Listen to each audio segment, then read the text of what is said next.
Hey, hey, hey. Happy Wednesday. Come on in. Pull up a chair. The Gaming Gang Dispatch is in the air.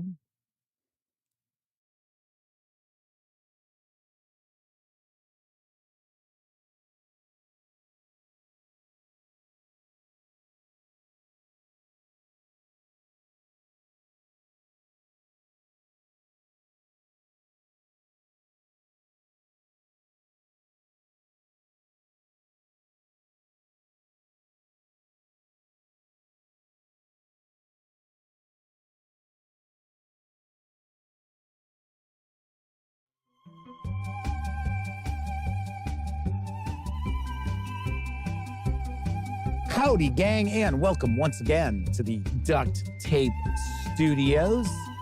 I'm your host, Jeff McAleer. Yes, back once again, even though I forgot to turn the opening music back up.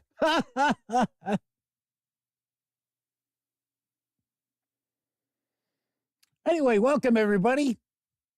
Tonight is Wednesday, April 17th, 2024. And this is live show 1044. Yes, I actually know what number show it is tonight. Well, you know, I've been off for about 10 days. Those things happen. I forget things. Anywho, welcome aboard. If you're not overly familiar with this show, let me point out, super casual. Just hanging out, talking about the latest in tabletop gaming news. And I will usually pontificate on a subject related to our hobby most of the time. But we are certainly not engaged in anything along the lines of rocket surgery by any stretch of the imagination. Now we're just hanging out, having some fun. Now, of course, when you're not watching videos on the Gaming Gang channel, be sure to visit thegaminggang.com for all the latest in tabletop gaming news, reviews, and a whole lot more you are not going to find here on the YouTube channel. You know the drill. Get your geek on at thegaminggang.com. Also, there is chat available because this is a live stream. It is not on screen. It's one of the ways I keep some of the more unusual commenters at bay. And you must be a subscriber before you can take part in chat. Used to be you had to be a subscriber for 48 hours. Now I just have it where it's only 5 minutes. So if you want to say howdy,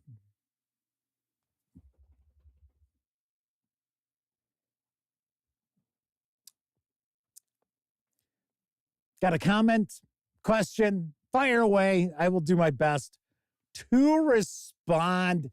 First out the gate tonight, in fact, before the stream even started, is Chris Lundgren. We also have Agile Monk, Roger Perdome, Semper Buffo, and Sarah D are hanging with us in chat. And R. Scott, I believe that is a new visitor in chat with us. Welcome aboard. At least I don't necessarily recognize that nickname. So Chris Lundgren was asking, why must subs wait 5 minutes between each comment now? They got this notice from YouTube. Is it a new setting? It might be. I did nothing. I changed the requirements for people to be able to comment a couple of weeks ago. Thereabouts. It was a couple of weeks ago that I changed it from 48 hours to 5 minutes. But I have not touched anything regarding how many times you can be commenting in a row. In fact, I see Agile Monk went bang, bang, bang with comments. So I don't see how that would be an issue. And the lovely and talented Miss Sarah D, one of our chat moderators, points out you shouldn't have to wait 5 minutes between comments. I believe the message is you must be subscribed for at least 5 minutes to participate in chat. Yeah, that is what it's supposed to be. So yes, Scott says they are new to hanging out live. Well, make yourself comfortable. Enjoy. Tony Urquides is also hanging out with us in chat. So tonight, I am going to talk about if I feel you must is the word, support your local game store. And I will discuss that once we get through the news tonight. And I've got a lot of news, pretty heavy on the Kickstarters tonight. And let's get things rolling because Kobold Press is now in the midst of a Kickstarter. It launched earlier this week. For the latest in their campaign builder series, I've got the scoop on Dungeons and Ruins. Welcome back to the dungeon. For the 30th Kickstarter project, Kobold Press is going to delve deep into the tabletop tradition of exploring dusty crypts and lost caverns and plundering the heck out of them. The heck? Come on! Come on, Wolfgang and the gang. Plundering the hell out of them. Campaign Builder Dungeons and Ruins includes 2 main rewards. A Tales of the Valiant hardcover compatible with 5th edition Dungeons & Dragons, and a system-neutral map folio usable with any fantasy game. Naturally, much of the Dungeons and Ruins content is useful with any fantasy tabletop role-playing game system, from old-school Essentials to Wasson to Pathfinder. Enter darkness, dear adventurer, and seize the treasures within. Designed for maximum usefulness in planning any classic adventure, Campaign Builder Dungeons and Ruins includes print and PDF rewards, plus a limited edition and a hand-bound leather edition. This volume includes 10 new monsters, 8 new dungeoneering subclasses, a plethora of lootable gear and magic items, dozens of traps and hazards, and much, much more. All play-tested and developed by the Kobold Press team. There is a short Kickstarter video. It is about 2 minutes in length. So let's kick back and give it a peek.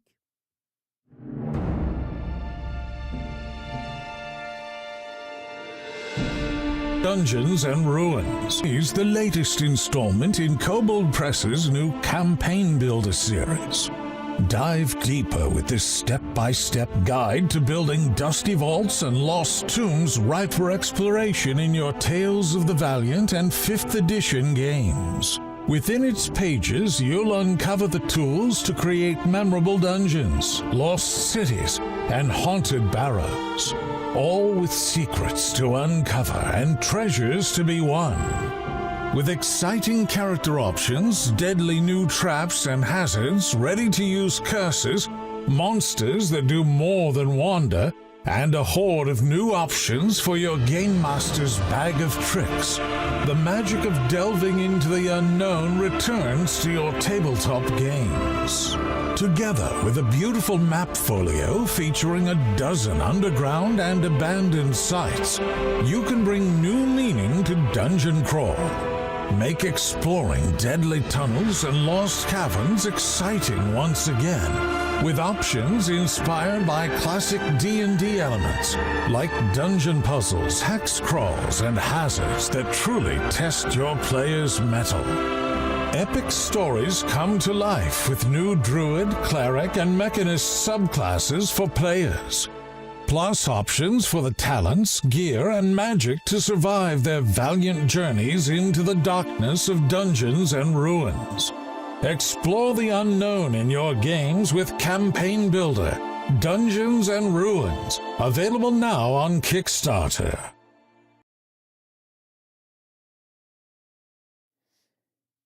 This project is nearing the 300% funding mark, and there are a variety of pledge levels.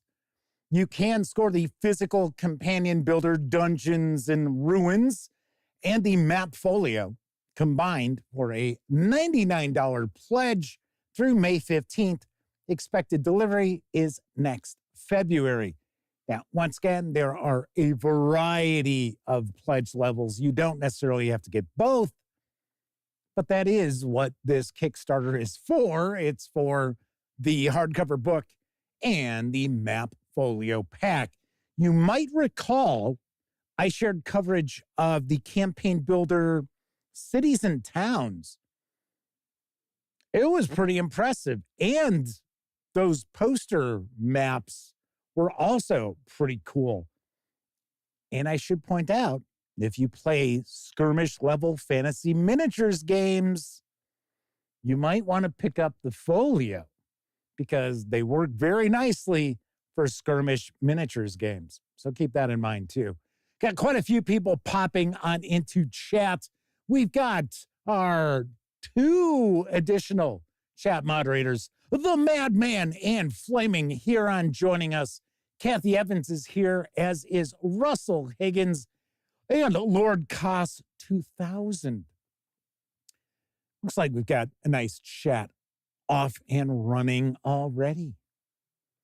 Moving right along, now available in print and PDF, is the latest Delta Green tale. Ooh, scary kids, scary.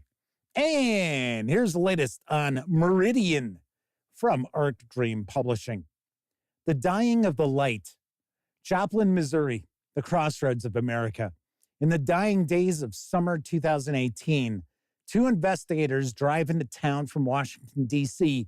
on a case that looks like a waste of time and resources to investigate the nonsense of a rural shelter for homeless youth.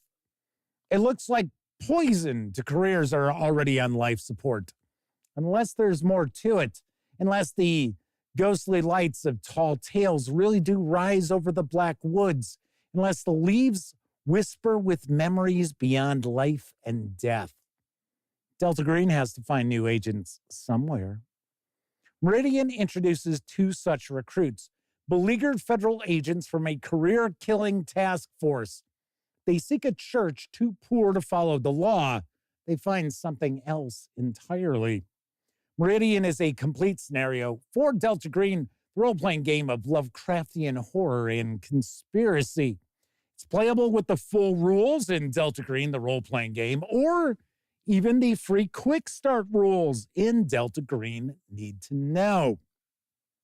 This 32-page softcover can be had over at Drive-Thru RPG for $19.99, while you can score just the PDF alone for $4.99. Yes, very, very cool. Always good to see new Delta Green adventures popping up. And I will have my review of Delta Green God's Teeth very shortly. And I believe, if I remember correctly, I also have this. I think this showed up, I want to say last week. I know it was one of the standalone Delta Green softcover adventures. I think it was this one. I'm pretty sure my contact over at Arc Dream Publishing sent Meridian. I got a few things last week, so I was kind of like, wait, what? Huh? So, but I have started reading God's Teeth, and I'll tell you, Delta Green is certainly not for everybody. I point that out all the time. You got to have a certain group around the table. Call of Cthulhu and Delta Green, even though they share the mythos, 2 completely different animals. Call of Cthulhu can be kind of pulpy, and on occasion you can have kind of a little bit of lightness to the proceedings. Delta Green, no. Delta Green is just in your face. I noticed Chris Lundgren said the basic fantasy community gave a thanks to me and the gaming gang for yesterday's video. And also Chris Gotterman popped into chat. And I guess he left a nice comment about the episode in the Basic Fantasy Facebook group. Very nice. I know he left a comment on the video pointing out that sorry he couldn't have popped in earlier. To be very honest, I really didn't give him the heads up that I was doing the episode. I don't tend to do that with most publishers. I don't reach out and say, oh, hey. But I had, of course, shared on social media that I was going to be talking about why you should play Basic Fantasy, but I didn't necessarily tag Chris Gonnerman on social media.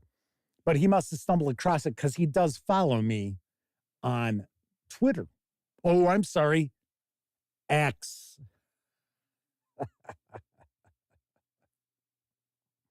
Russell Higgins says they like Kobold Press. They go all out on the aesthetic quality of their materials. A month ago, you asked who you thought might replace Dungeons & Dragons if WotC folded. I didn't say WotC was going to fold. I never said Wizards of the Coast was going under. I just was talking about, is there a game out there or on the horizon that could dethrone D&D? And I said, no, I don't see it. I know there are a lot of games out there who are, that are capable of biting into that market share, but no, there isn't anybody out there who's going to, take the wheel. My good pal from high school, Scott Weigel, is joining us once again. Good to see Scott. Back-to-back shows he's hanging out. Very cool. Let's see. Russell Higgins says, can Kobold Press make a good set of rules to go with their stories? That has yet to be seen. I thought Tales from the Valiant was fine. I just didn't think it was different enough. It really didn't stand out. Now, granted, that was just an alpha that I had an opportunity to take a peek at. Chris Lundgren points out, hot topic about Wizards of the Coast today. I will mention that. Got to be honest, that topic's not as hot as people want you to think. And we will discuss that before we get into tonight's main topic. But yes, I am aware of that. We'll talk about that just a little bit. And I will also share why I don't believe it's such a big deal. Moving right along, we got another Kickstarter to talk about because time is certainly running out to support Exalted Funeral's Mystic Punks role-playing game.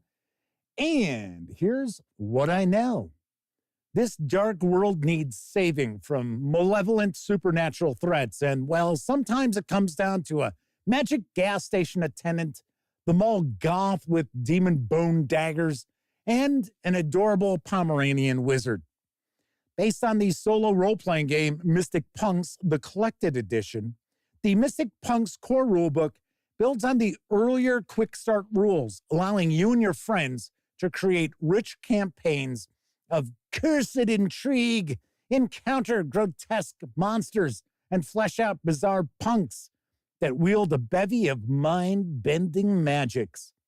This tabletop role-playing game allows players to maybe save the world from utter annihilation, from unholy eldritch gods, possessed high school lunch ladies, and gooey otherworldly bandits with a proclivity for prodding.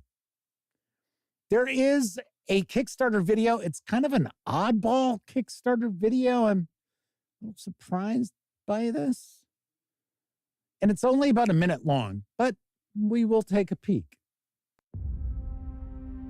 The age of man. God damn it. Then again, maybe. The age of man is long over, and the cats of the monarchies of now have been uplifted from our constant clever companions to expand their understanding of the world, create new wonders, and combat the monsters and minions of the unseen that threaten cat colony.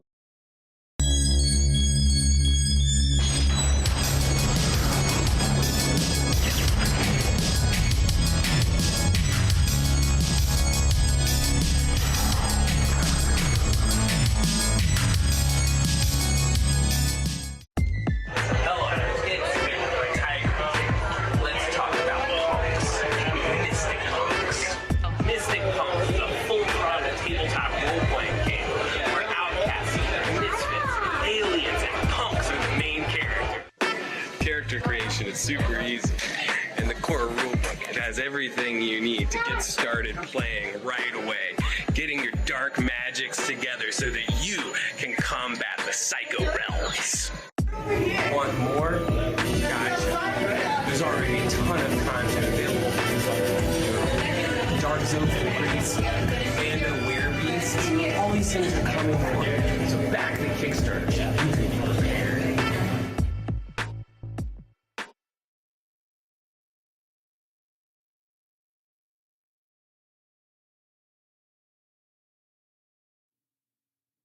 Right now, Mystic Punks is about to enter its final 2 days on Kickstarter and is just shy of its funding goal. I think it's at 95%. You can score a copy of the physical book and stretch goals for a $36 pledge, or grab all those goodies in PDF for a $25 pledge through April 19th. The estimated delivery is next March. And funny enough, I forgot to swap out those videos because I was kind of up in the air. Was I going to share that video? Was I not going to share that video? Because it was actually kind of weird. It wasn't really selling me on Mystic Punks. But here's something funny. And interestingly enough, my friend from high school, Scott Weekle, is with us in chat. The guy talking there, what was it? Tiger Wizard, I think was the nickname, looks almost like an Asian version of our friend from high school, Daryl Melzer. I'm sure my friend Scott will attest to how much that guy really did look like our friend Daryl. Actually, especially after high school, when he did grow like a goatee and stuff. Pretty wild, pretty wild. Game Cat is with us, and Coco B was popping on in to say howdy. Not hanging out because they have to run and play some old school essentials. Enjoy. Yes, Scott says yes. The dark hair version, well, yeah. But I was like, whoa. When I first saw that video, I was like, wait a second. Pretty wild. But I got to say, this is the first Kickstarter that I'm aware of from Exalted Funeral that has gotten this close to the final date and hasn't gotten over the finish line. Kind of surprised. I'll be very honest. I don't necessarily think that this game is actually up my alley. But I did want to share the information about this Kickstarter because it is so close to funding. I think it has, if I remember correctly, a $45,000 goal, and it's $2,000 away. I think it was less than $2,000. So this could be something that, those of you out there watching in the ether are like, hey, man, that sounds cool. Like I said. All right, as I had mentioned when I opened the show tonight, we're pretty heavy on Kickstarters because I've got another Kickstarter to share with you because currently up for crowdfunding for Mythmere Games is the Swords and Wizardry old school Renaissance role-playing game, expansions, monsters, and more. Here's the skinny. Swords and Wizardry is the longest-standing retro clone of original Dungeons & Dragons. First published in 2008, and now there's a whole set of expansions to make your game wilder, weirder, and more flexible. The Book of Options gives you 11 new optional character classes, new spells, new magic items, and much more. Now you can play a wily demon hunter, a bard, a troubadour. Wouldn't they kind of be the same, a bard and a troubadour? I would think. An illusionist, and many others. Gnomes and Stygians are now playable ancestries in Swords and Wizardry for the first time in 16 years. I think they basically just mean ever. Fiends and Foes offers more than 300 monsters and doesn't repeat the ones from the complete revised rulebook. Hooray! Bravo! Because that's kind of a thing with a lot of role-play games. It's like, yeah, here's our monster book. Just Forget that we actually, put half of these in the core rulebook. Encounter the bizarre plant animal Eutherians on their plane-shifting flamingos. The giant foul-mouthed fake cats known as Bulgrimmelkins, along with many old favorites from monstrosities such as the Artificers of Yothri. All are updated with morale numbers and revisions to the Swords and Wizardry complete revised rules. Plus, there's adventuring, of course. The domain of Herengard is a hex crawl campaign with a section of the Uldathon mega dungeon and room to explore. It's also the site of the Tomb of the Iron God, a fan favorite low-level adventure from 2008, which is also part of this Kickstarter. Since there are a lot of books available in this Kickstarter, Mythmere Games are using an a la carte model for those who want to pick and choose some of the books. If you choose one of these pledge tiers, you'll need to select add-ons when you make your pledge. Now, this project is over 800% funded. You can reserve physical copies of all 5 releases. Once again, loads and loads of various different pledge levels with this. But if you want to get all 5 physical items with PDFs, it'll take you a $115 pledge, or you can grab just the PDFs for a $40 pledge through May 7th. Expected delivery on the digital files is this July, so pretty quick turnaround there, with the physical releases slated for this November. A very quick turnaround on those physical books. Fingers crossed, of course. Gotta say, if memory serves, the first OSR release I reviewed was Swords and Wizardry.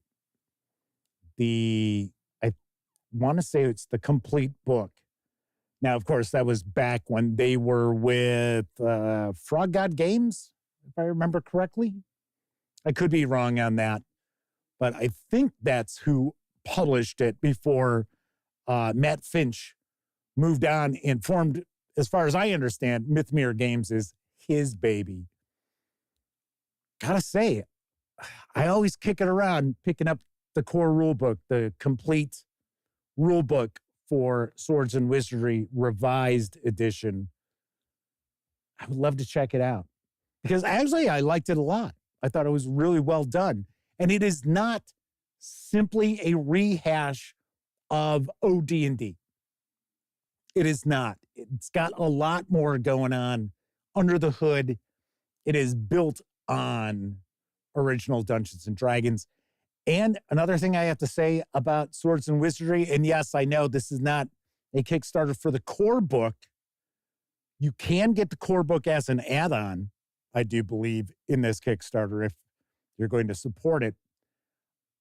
There is so much out there for Swords and Wizardry, and I'm not just talking all the Dungeons and Dragons modules over the years.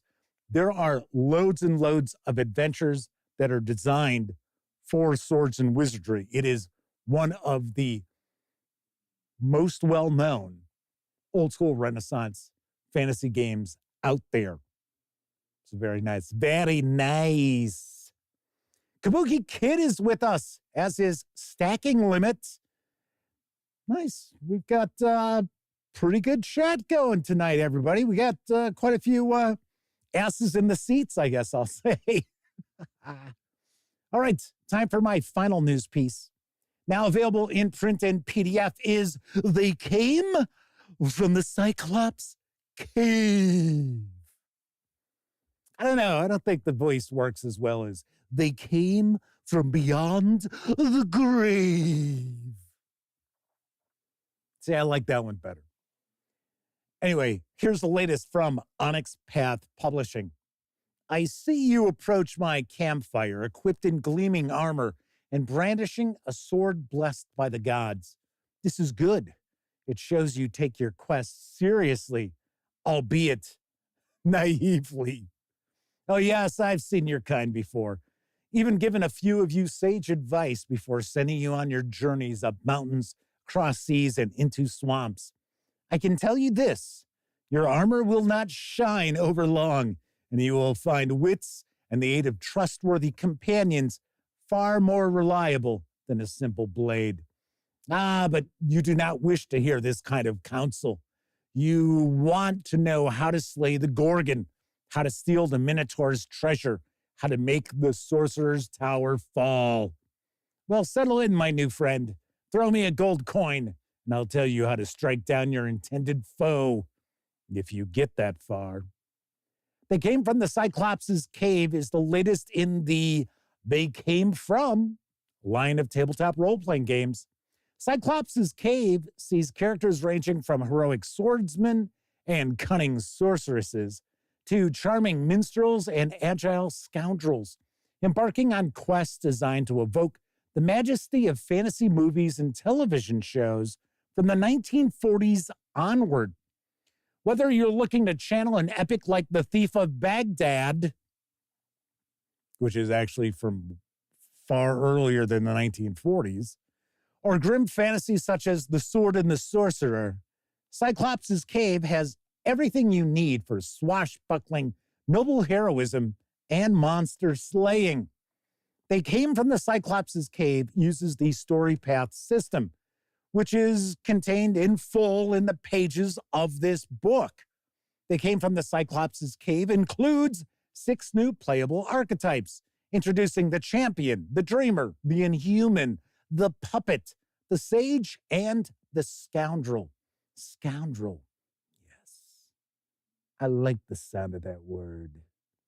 New cinematics, quips, finished plots, and all new magical effects and fantastic settings. A deep bestiary of creatures and critters from trolls, chimeras, and giants to dragons, orcs, and necromancers. Everything a director needs for running games ranging from the epic feel of Clash of the Titans or the Seventh Voyage of Sinbad to the sword and sorcery of Krull and Conan and the campiness of Xena Warrior Princess. This also includes 2 full quests, which you can run straight from the book. Right now, the 246-page They Came from the Cyclops' Cave can be had in hardcover with PDF for $49.99 over at Drive-Thru RPG. Do want to mention that is the standard hardcover. The premium hardcover with PDF is $79.99. But the reality is, I don't think I've ever actually received a premium hardcover from Drive-Thru. I think they're usually the standard, and the standard is pretty solid. Of course, if you only want to get the PDF itself, you can do so for $24.99. Very cool. I know Sammy Uhas has reviewed a few of the Came From series, and this is actually something I would be interested in checking out. Because as far as I understand, the story path system games really do kind of have a different feel as far as role-playing games, because the game master is the director and you really are aiming for more of a cinematic experience as opposed to, it's just, just a role-playing game. It's not just your standard fantasy role-playing. I would be curious to take a peek at this. I really would. I will see if Sammy is picking this up, because then we will look to get a review of it. Very nice. You know what? I got to be honest. I don't think I've really reached out to Onyx Path Publishing about reviewing some of their stuff. For one, I'm not really into the urban fantasy lineup of games that they have. I am interested in They Came From. That series I do have interest in, but, like Changeling and stuff like that, not really my thing. Stacking Limit is asking, have I announced that Cynthia Williams is out at Hasbro? No, we have not officially begun talking about that. It was kind of mentioned. And we are going to get into that. We are going to talk about that in just a few moments. Stacking Limit says that their site is finally up. So they must be, wait a second, are you competing? Just joking. All righty. So that is it for the Tabletop Gaming News tonight. Of course, I have been mentioning Drive-Thru RPG. Don't forget, the Gaming Gang, thus the Dispatch, is affiliated with the One Bookshelf sites. So if you are planning on visiting Drive-Thru RPG or Dungeon Masters Guild, Storyteller's Vault, even Wargame Vault, please stop by thegaminggang.com. First, click on one of our banner ads. That way, if you happen to make a purchase, I get 5%. 5% of your purchase. Yes, and it doesn't cost you a single cent more. And it really goes a long way to keeping the website, thegaminggang.com, around. Also, if you like this video, if you dig the channel, if you find thegaminggang.com to be a valuable resource, hell, if you just like what we do, you can always stop on by paypal.me/thegaminggang to make a small donation. Hell, you can buy me a 2-liter bottle of soda. Refreshing. And thankfully, there are many of you out there who do utilize the banner ads and or stop by paypal.me/thegaminggang to make a donation. And there are some folks out there who do not make small donations either. So thank you very kindly, everybody.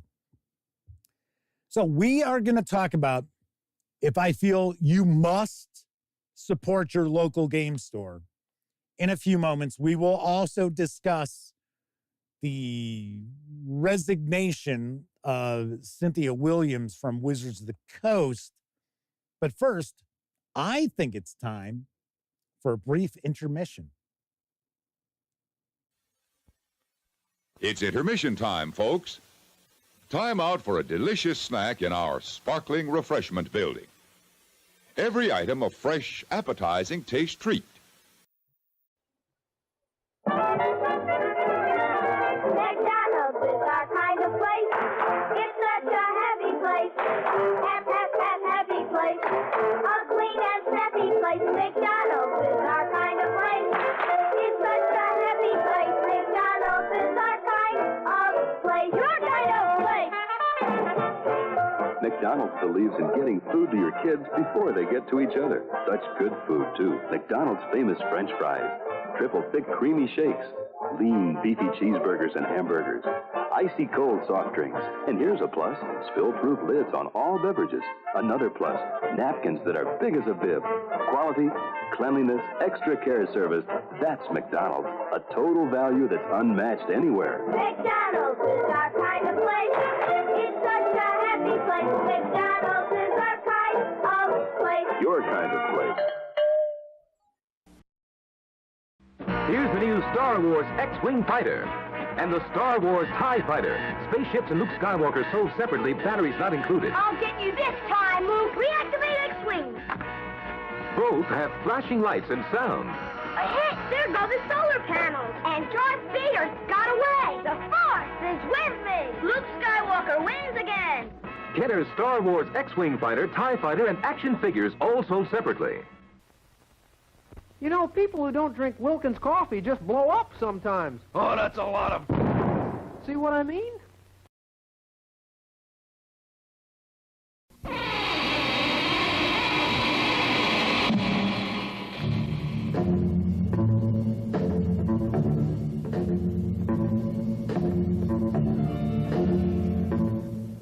Greetings, all you selling freaks, you hyper-alcoholic geeks. We welcome you with bated breath to yet another year of death. of murder foul 'neath full moon's rise, as monsters haunt and terrorize. New creature features now we bring to help us do our horror thing. And backed by popular demand, our older fiends from Monsterland, daughters, sons of Frankenstein, mummies, werewolves, all divine, will haunt the midnight Vidicon, and Channel 9 will get it on.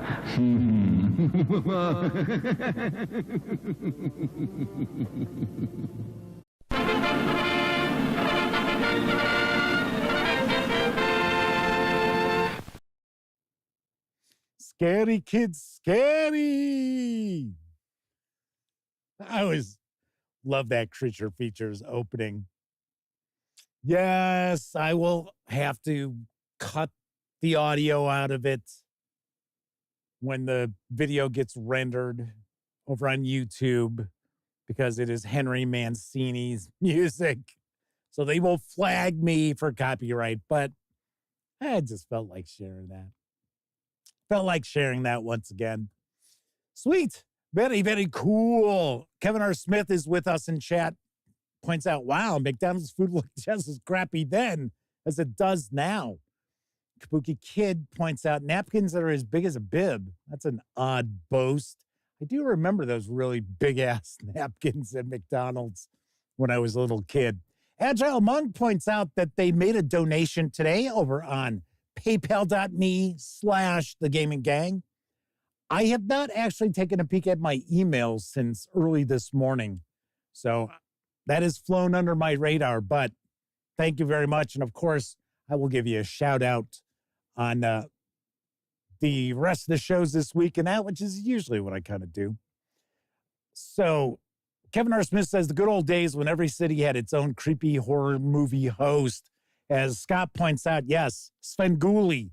So we had Svengoolie in the Chicago area, who I don't remember all that well because I was pretty small. And then the performer who was Svengoolie decided they were going to retire. And then Rich Kaz came along, and he has been the son of Svengoolie, gosh, for 40-some years. It's just crazy. Crazy. Roll for Combat's with us. Yes, Steven is popping on in. Says they're throwing their hat into the ring for the Wizards of the Coast president's job and will actively be trying to get it. I don't know, Steven. I got a bone to pick with you. Steven loves his clickbaity titles on his videos. So he had today's, I did not watch the show, but I noticed after his stream was finished, it was popping up, and it said something like, Cynthia Williams resigns as president of WotC and Hasbro. Now, come on. Cynthia Williams was not the president of Hasbro. And I know the way it's written, it's like, oh, she steps down as president of Wizards of the Coast and Hasbro. She steps down from Hasbro, but Steven's always massaging the titles to get the last handful of clicks on that video.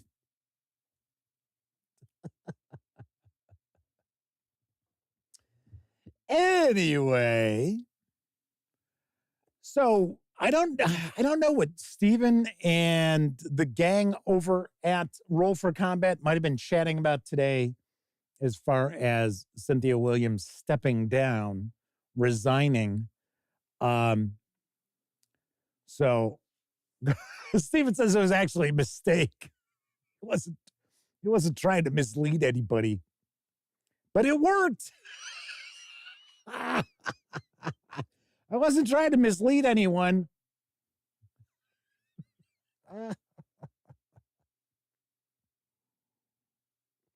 So she did not actually announce that she was resigning. It was revealed in a Securities and Exchanges Commission filing that she was resigning as of, I believe it is April 26th. I'm sure Stephen can confirm or deny that. I thought that's what I saw. And the first thing is, I did not really delve too deeply into this because I think this is a non-story. I really do. It is not unusual for CEOs and presidents to just resign. I know Wizards of the Coast has not made as much money as they were hoping to make as of, recent times. But we talked about this on a previous show, that the tabletop gaming industry numbers are down because they had hit such historic highs during COVID, and nobody wants to mention that. It's all doom and gloom. Oh, the sky is falling. Well, that sky's got a pretty high ceiling because of COVID and how much money the industry made from people who were stuck inside ordering games so they could not go insane. And I don't get it. I don't understand. Well, okay, I do get it. I understand why many of these outlets don't want to address the reality that the industry is doing fine. Yes, profits are down because profits were at a historic high. But, saying that doesn't make anybody go, oh my God, I got to read that article. It's the, tabletop gaming numbers tumble, crash. Oh, is there a gaming crash on the horizon? Don't be stealing that title, Stephen. See, Stephen knows I just joke. It's, if you're new to tuning in, I'm teasing Stephen. He knows that. So Ibram's with us in chat. So is Travis Williams. Travis Williams is with us. Ibram says the sky really is a pretty high ceiling. Yeah, it is. Anyway, I just don't think this is a big story. This is not something unusual. It is a little strange that it came by way of an SEC filing, but the story also broke from a pretty small gaming outlet, as far as I understand. I had never heard of this outlet before, and I went and took a peek at their website, and it's just a pretty simple WordPress site. So somehow they learned about the SEC filing and found out about that. So, like I said, I don't think it's that big a deal. And I know they don't have anybody lined up for the replacement. Hey, it could be Stephen, for all we know. Maybe, he can toss his hat into the ring. Stacking Limit says she got fired. I don't want to say she got fired, but she may have been forced out. That would make sense to me. And I'm surprised no one in chat is saying that my lack of coverage now of Wizards of the Coast is what forced her out. I'm surprised. I thought for sure some wise ass in chat was going to jump on that, but they haven't. Anyway, so Chris Lundgren says, Roll for Combat, what's your thoughts on supporting the local game store? Hey, we haven't even gotten to that topic, for Christ's sake. Push the brakes there for a minute there, Chris. Well, look at this.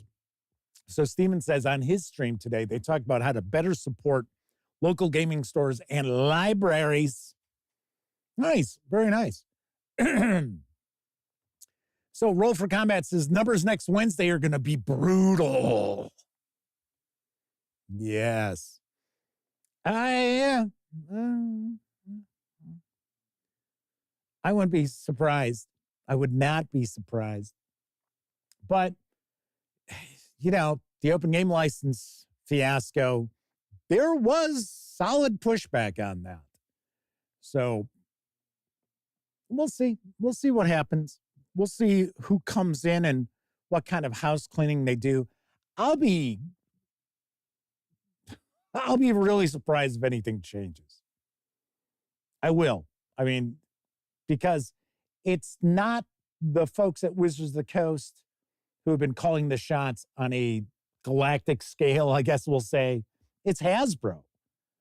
And you don't see, what is it, Chris Cook? Isn't he the president or CEO or whatever of Hasbro? He used to be in charge of Wizards of the Coast back in the day. You don't see him resigning.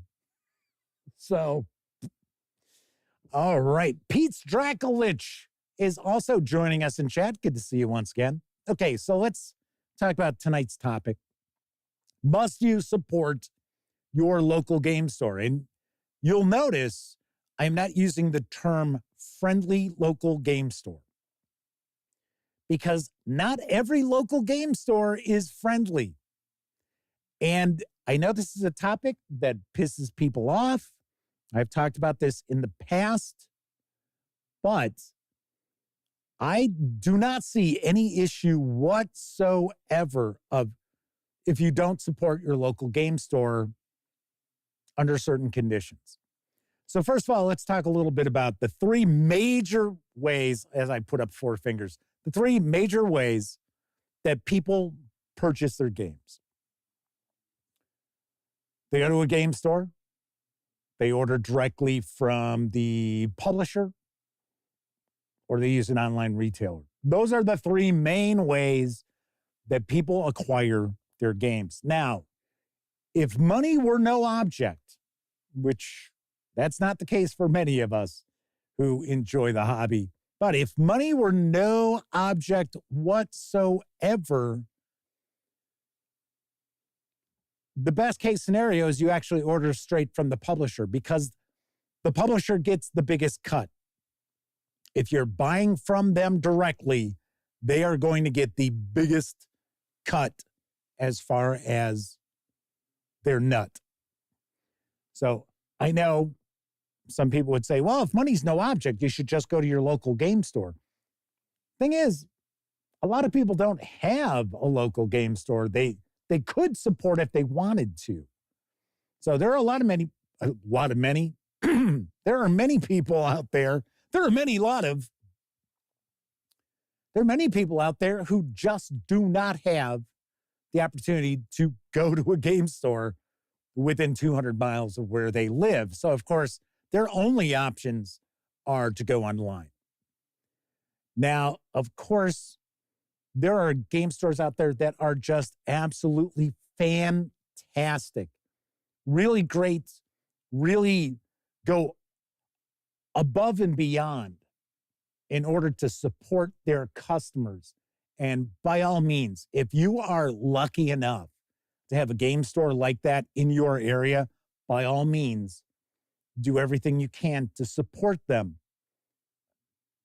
But keep in mind, the way I look at it is the driving force of the hobby is you. The consumer is the driving force of tabletop gaming. If you disappear, this hobby's gone. Publishers come and go. Game stores come and go. The hobby survives. But if you leave the hobby, well, then that's the end of that. So I certainly understand if you need to purchase from an online retailer who's going to give you a discount or ordering from Amazon in order to be able to enjoy the hobby. We've talked a little bit before about people complaining about how tabletop gaming has priced them out of the hobby, that they can't afford it. And I have pointed out that that is a canard. It is not true that there is plenty of absolutely free content. We spent 40 minutes talking about one last night, talking about Basic Fantasy, which is absolutely free, and you can enjoy it. And there's tons of adventures, and you never have to spend a nickel on it. All you need is an internet connection and something to actually read the content on, be it your phone. Ooh, that'd be horrible. I do not like reading books on phones. I'm not even all that thrilled with reading news articles on phones. Or a tablet, computer, what have you. A Kindle, anything like that. Then you're good to go. Go get some dice. Yeah, okay, so it's going to cost you a few bucks. But we're talking like $5, especially at Amazon. You can get bundles of dice for just a few bucks. So if you staying in the hobby means that you have to order from online retailers, then by all means, do so. Do not feel guilty about it.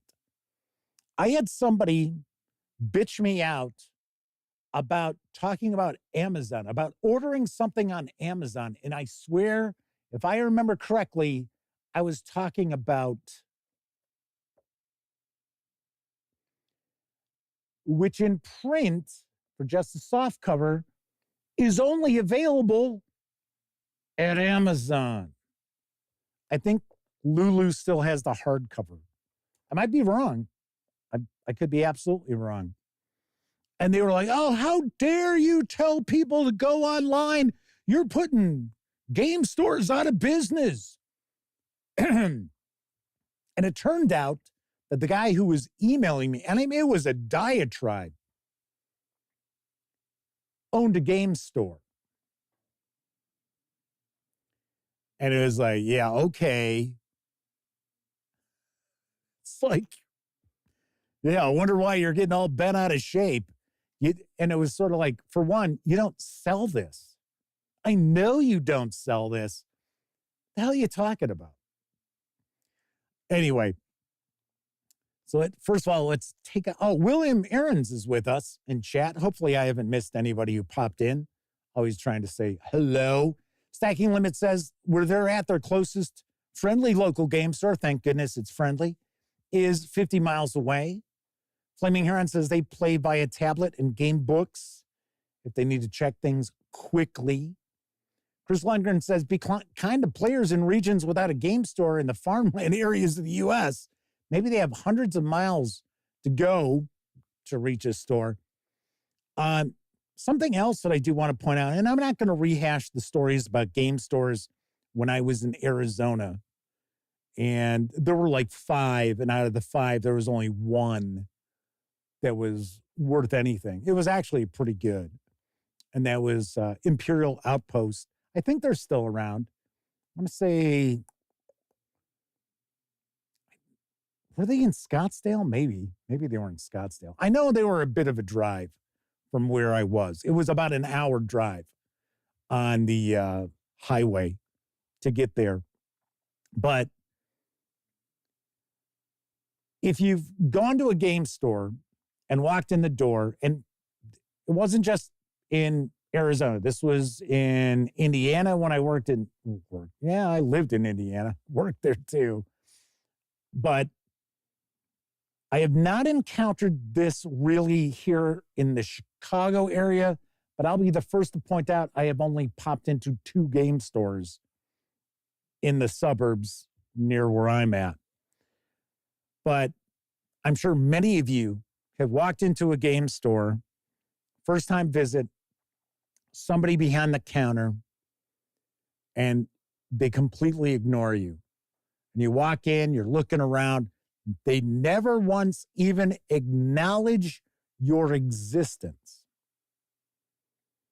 To me, that's a no-go. Right there, it's like, yeah, I don't know. Like, I don't know if I'm going to come back here. Now I understand people have a bad day. I get it. I completely understand that. But some of these game store owners just do not give a shit about their customers. They really don't give a shit about their customers. And in cases like that, you are under absolutely no obligation whatsoever to support them. Now, what I would personally recommend you do is if you go to a game store and you get, the cold shoulder or whatever, because that's something else that takes place in game stores. You walk in, nobody knows you, and there might be customers in the store, and they're all gathered around gabbing and sort of like, oh, there's a new person. And they kind of go out of their way to make you feel unwelcome in their stores. That happens too. And to me, it's just so counterintuitive to what they're trying to do. So Imperial Outpost Games is in chat. Oh my God. Wow. That is a certain blast from the past. Well, that is so bizarre.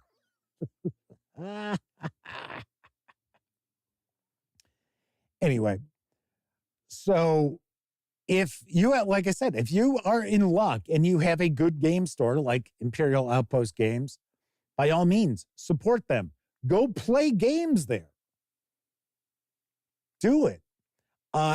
Another issue that some game stores have is that they focus too heavily into Magic the Gathering and Pokemon.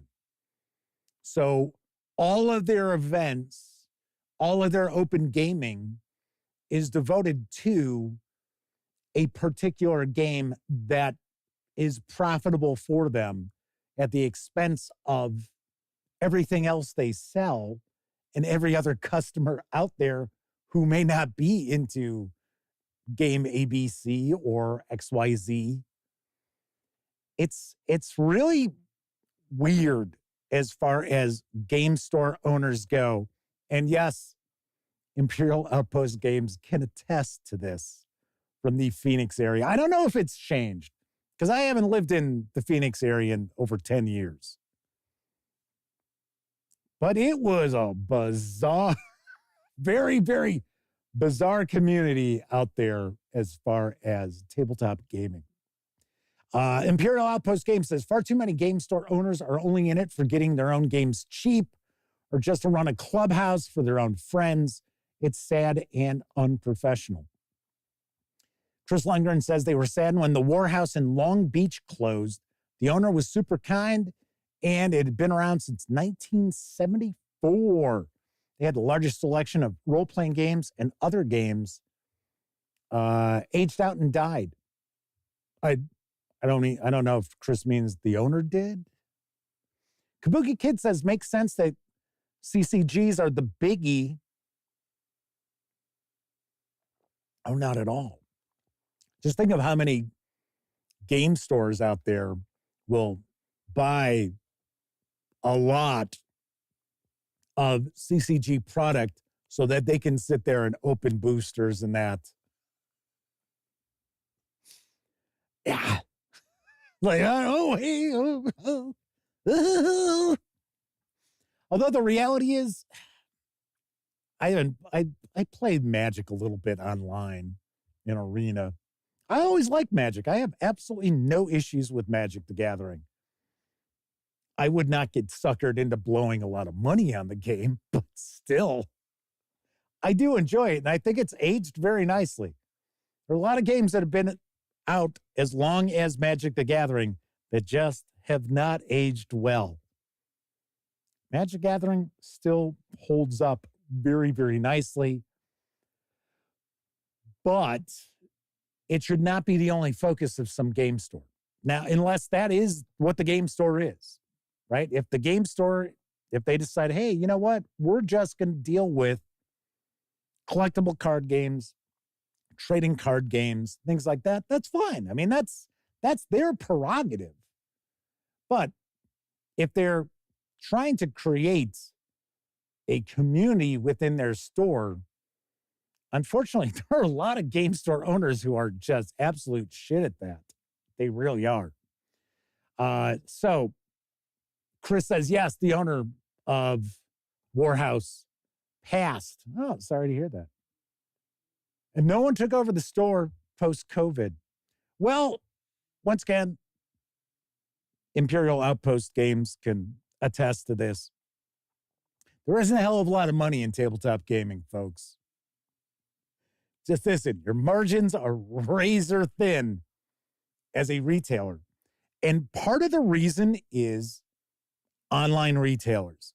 Because a lot of online retailers, and I'm not talking about places like Miniature Market or Fun Again Games. Though Fun Again Games, I don't know. Are they selling online? Because they keep going back and forth. I have a friend who I think still works for them. And they've got 2 physical locations. They may even have 3 now. I don't know. But they keep going from selling online and no, we're going to close that down. And, hey, we're back online. No, we're closing that down.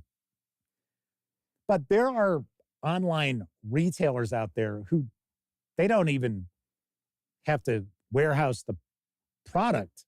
They just drop ship stuff.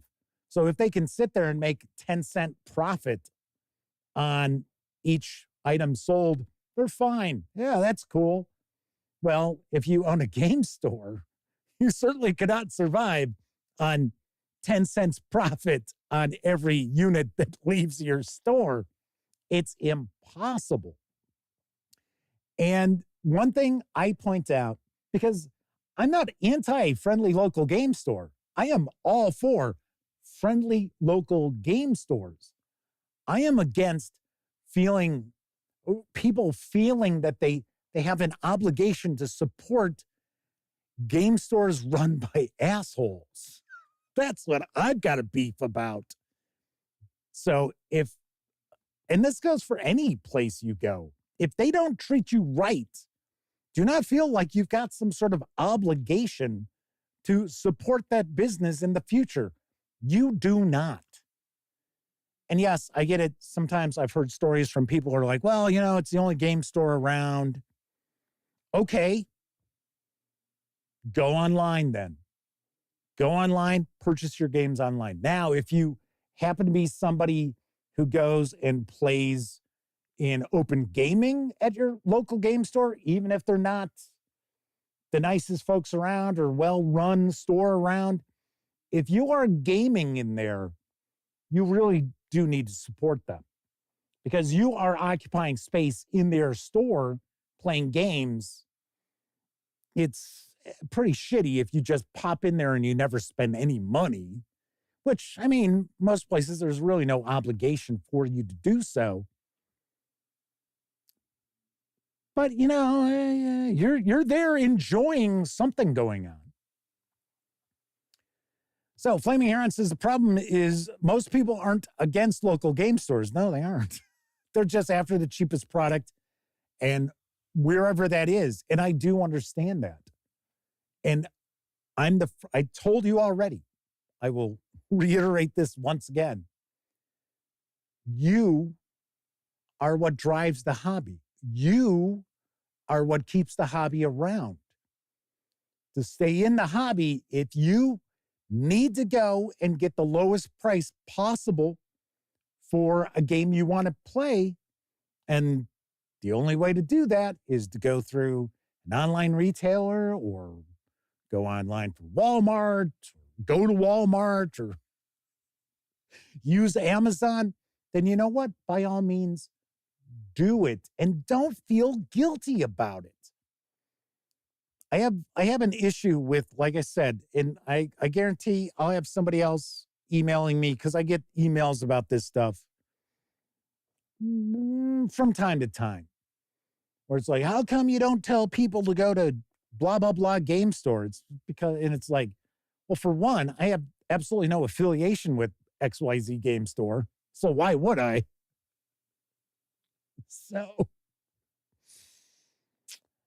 So there is discussion about various different game stores in chat. Very nice. It looks like a lot of people have some cool game stores in their areas, which is fantastic.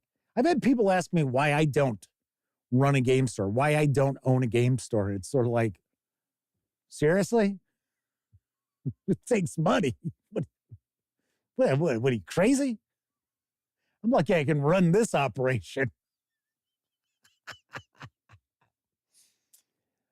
So,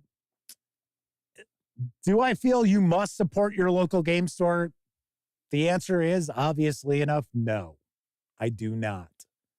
Now, if it's a game store that treats people right and you enjoy going there, and even if they're charging MSRP and you can afford the MSRP, then yes, please support your local game store. But once again, there are a lot of very poorly run game stores. Here's something else that I should mention too. If you're the owner of a game store and either you or someone you employ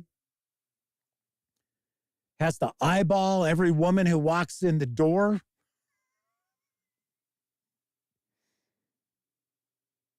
you need to stop. That is another problem that many people have with their local game store, is that women walking in the door feel very, very uncomfortable. And I'll be the first to point out, I have been in some game stores, and you know I've got a potty mouth anyway, but I've gone into some game stores with people behind the counter that I would not be shocked if an attractive or relatively attractive woman walked in the door, they'd be whacking off behind the counter. They had that kind of look to them. That does not help grow your hobby. So Keldon's with us in chat, says, I also support Blockbuster Video. I hear they aren't doing well. Well, Keldon must live in Bend, Oregon. That's the last remaining Blockbuster Video there is. And I have actually driven past it twice because I delivered RVs to Bend. And the first time I drove past it, I was like, wait, what? Because it was a Blockbuster sign. I was like, wait a second. What the hell? I was slowing down. I was like, my God, it's a Blockbuster Video and it's open. All right. So there you have it. That is our topic for this evening. I got to be honest, I have no idea what we'll talk about tomorrow. I want to do something role-playing game related, maybe Game Master related. Ooh, and then I'll make sure to use Dungeon Master in the title. So I'll trick 5e D&D fans into watching. Chris Lundgren says, I agree with you, Jeff. My wife is a gamer and they better show respect. Shuffle and Cut in Orange County is very welcoming to all, but if anyone disrespects my wife, I'm done. So I'll give you a real quick story. I have shared it in the past, but it's been years. So I'm at Gen Con one year, and it is my brother Greg, Elliot, Roll for Combat. Steven says, that's my trick. Putting the Dungeon Master in the title so I could trick the 5e players. Yeah, but Steven, you come on. You publish 5e content. And Pathfinder. Let's not forget Pathfinder. So anyway, so it's my brother Greg, it's my best friend Elliot and I, and we are at the Yellow Games party because they used to every year have a party by invite only where they would discuss what was coming out from Yellow. And it was really funny because I think I've personally reviewed one Yellow game, and wasn't really enamored by it. But Elliot, when he was with the gaming gang, he reviewed some stuff from Yellow. So anyway, I get to talking to this woman who is with her own outlet or whatever. And it turns out that she had been the person who, she was pretty high up with Games Workshop in the United States. And what she used to do is she would actually go in to check on stores. So in retail, you usually have like regional managers who do that kind of stuff. But the reality is, I think she traveled the whole country because it wasn't as if there were 100 Games Workshop stores. I mean, there were a good number at one point. So she would talk about how she'd walk into these stores and the guys working there would give her a look like, what the fuck are you doing here? You know, what's a woman doing in this store? And she would start talking to him, and then she would inform them that she worked for Games Workshop and that she was there to, check on their store.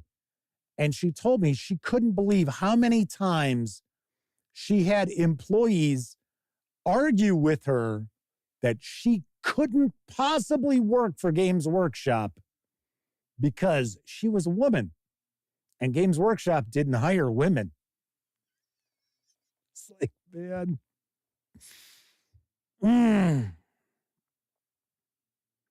How dense could you possibly be to sit there and argue with someone who walks into your store and says, hey, how you doing? I'm so-and-so, blah, blah, blah. And I work with Games Workshop. I'm XYZ executive. And I'm here to go through, everything on your store. I'm going to check it out. And then to sit there and argue with them that they don't work for Games Workshop is bad enough. But to sit there and say it's impossible for you to work for Games Workshop because Games Workshop doesn't hire women, man, you got to be one serious fucking idiot. It's like, what are you, she was telling me the story and I just was laughing and she was pretty. She was a nice looking woman. And I just was laughing and she was telling me stories about how she would travel with her armies because she played 40K. She was a huge fan of it. I think she said her and her husband were big fans and she had gotten him into it. And she said she used to bring her army with her. And of course, going through security, they'd be like, what the hell is this? And they'd look at her like, wait a second. Something doesn't add up here. And then she'd be in stores and they would say, she would talk about like her favorite army to play. And the employees would sit there and be like, you don't play.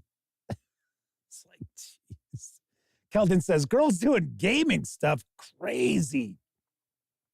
Imperial Outpost Game says, God, that's gross. Yeah, it's,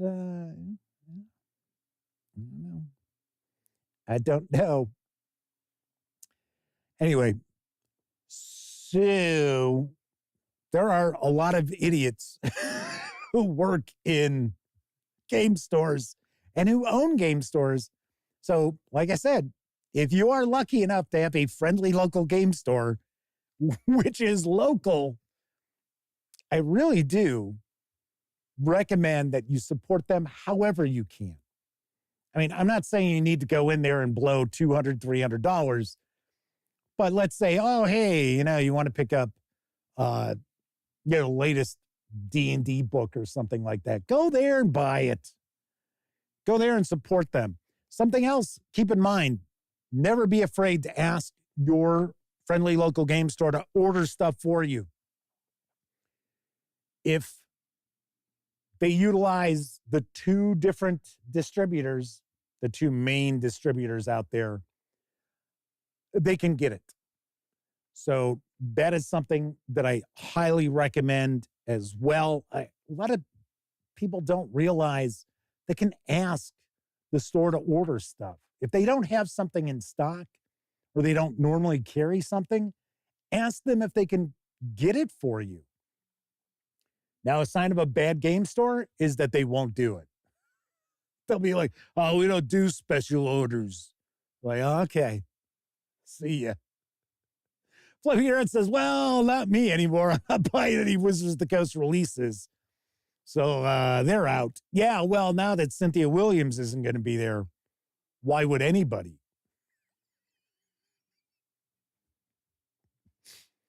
All right. So Kabuki Kid says they have their own experiences with guys not believing women can be into gaming. Some people are just morons. I know. It's just, yeah, and this is not something new. It is certainly not new. It's been around for a long, long time. I don't get it. Funny enough, I worked in retail. I was management, thank God, but I had to deal with people all the time. In fact, most of my career I spent dealing with people. And the things I see that go on in retail establishments just blow my mind. It'd be like never would this take place in a place that I was a regional manager of or whatever. I'd be like, oh, you are so out the door. So Chris Lundgren says, not every distributor carries product, especially OSR or independent product. Shuffle and Cut tries really hard to get OSR, and for that reason, Chris drives 40 minutes away. Yeah, because retailers can also order directly from the publisher. They need to contact the publisher and try to cut a deal with them because the publisher will normally cut a retailer a deal because, for one, the publisher doesn't have to deal with the distributor getting their cut. So Fleming Heron says, you can't afford to turn away customers, whoever they are. Why would you? Why would you even think that? But as was already previously pointed out by the expert in the room in chat, Imperial Outpost Games, I almost said just Imperial Games Outpost. Womp, womp. That's not correct. It is not unheard of in the tabletop gaming industry for retailers to be like, or owners of stores where it's like, I just have this to get my own games cheap. And it's just a hang for my friends and I. And everybody else can go get bent. So Keldon says when they do buy something, it's one of small press or independent zine things that stores probably couldn't even order. There is that. I mean, you know, it's impossible for a game store to carry everything or to be able to order everything. So I'm just saying, don't be afraid to ask. That's it. Anyway, somebody had said tomorrow's show I should do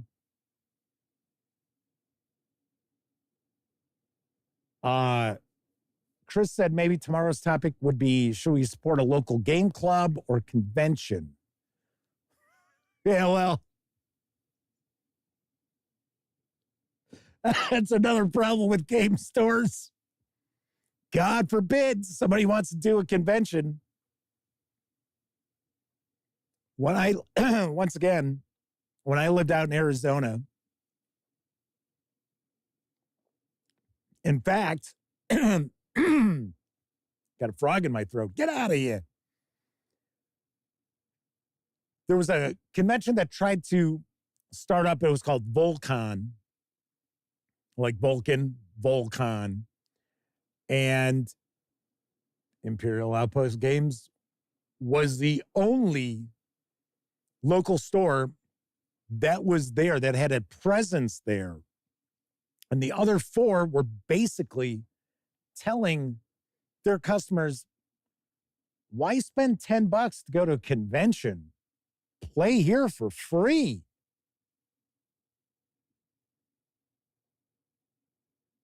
And it's sort of like, conventions are a really good way to grow the hobby, right?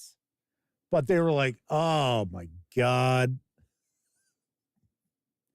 It's like, oh, they're going to steal my customer for a weekend. I'm not going to get this customer in my open gaming area for one weekend out of 52. Oh, Lord. So there was pretty much just active efforts by local game stores outside of Imperial Outpost to basically shut down any local conventions. And once again, this is over a decade ago. I don't know how things have changed. But when I lived in Arizona, and I lived in Arizona altogether about 10 years, the gaming hobby was always fractured. Always. Which is not unusual, but there it was really fractured. Chris Lengren says they can relate when local conventions try to have flyers in store and invite them to a convention. The warehouse and such were on board, and there were others that were not, I guess. GameCat asks if I would consider covering Wizards of the Coast once again under new leadership. Oh, under the leadership of President Glicker. I gotta be honest, I think President Glicker would probably refuse to send any review product my way. Not even asking for a positive review. I think he would just say, absolutely not.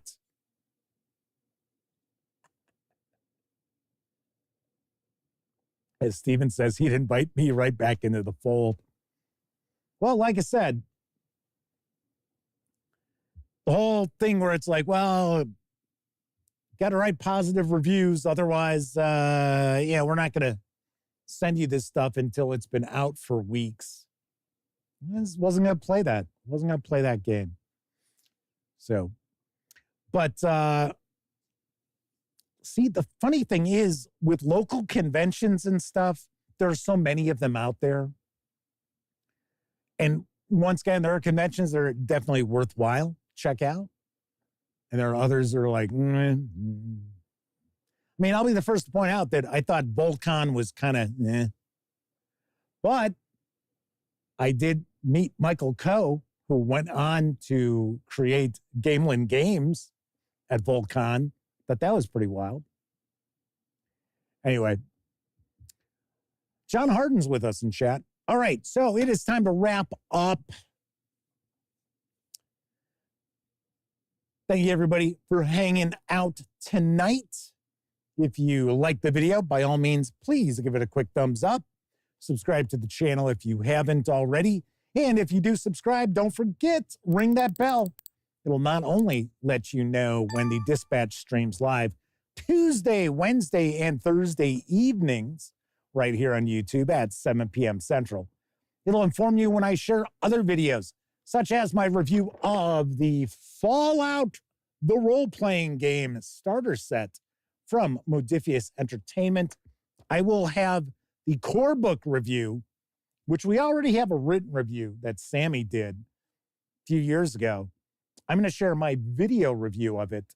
That'll be probably early next week, late this weekend, early next week.